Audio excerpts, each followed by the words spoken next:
हातकणंगले तालुक्यातील अंबप इथं शनिवारी नागरी वस्तीत गवा शिरून थेट शाळेच्या मैदानात व मुख्याध्यापकांच्या कक्षामध्ये घुसल्याची घटना घडली।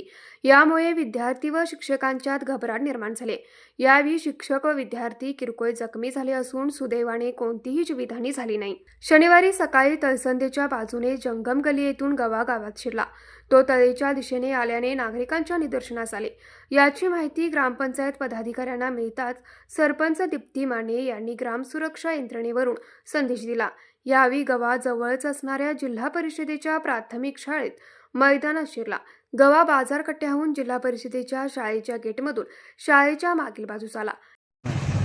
आज सकाळी 7:30च्या दरम्यान गवा आल्याचं समजल्यानंतर गावात पण बऱ्याच ह्याच्यातून चौकातून वगैरे गव्याचं निदर्शनास आला। तसंच त्याच्यानंतर तो जिल्हा परिषद शाळा व इतर सर्व शाळांच्या ग्राउंडवरती मैदानावरती गेला आणि तिथं आज शनिवार असल्यामुळं कवायत प्रार्थना वगैरे चालू होती, त्यामुळे मुलांच्या मध्येच गव्याचा हल्ला झाला आणि त्याच्यामध्ये आमचे शिक्षक, आमच्या शाळेचे विद्यार्थी किरकोळ त्यांना दुखापत झालेली आहे आणि आम्हाला ही घटना लक्षात येताच आम्ही लगेच ग्रामसुरक्षा यंत्रणेवरून पण माहिती गावात पूर्ण दिलेली आहे आणि घटनास्थळी भेट देऊन ज्यांना दुखापत झालेले आहे त्यांना प्राथमिक उपचार केलेले आहेत। शाळेचे थोडंफार नुकसान झालेलं आहे, तर ह्या निमित्तानं मी एवढं सांगू इच्छिते की वन विभागानं तात्काळ याच्यात लक्ष द्यावं आणि गव्यांच्या ह्या हल्ला वगैरे होणं किंवा त्यांचं गावात वावर होणं ह्याला काहीतरी प्रतिबंध करावा आणि आमच्या गावातील नागरिकांना एक आवाहन करते की सर्वांनीच इथून पुढच्या कालावधीत देखील सुरक्षेची खबरदारी घेऊन बाहेर पडताना खबरदारी घ्यावी।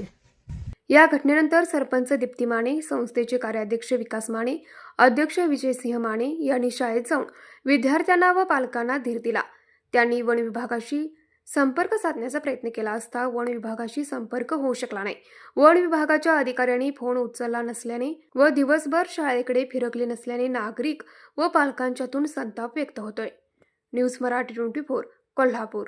हे आहे गोकुळचं श्रीखंड, अगदी जिभेवर रेंगाळणार, जिभेवरच नाही तर मनावरही रेंगाळणार। गोकुळ श्रीखंड, मनावर रेंगाळणार।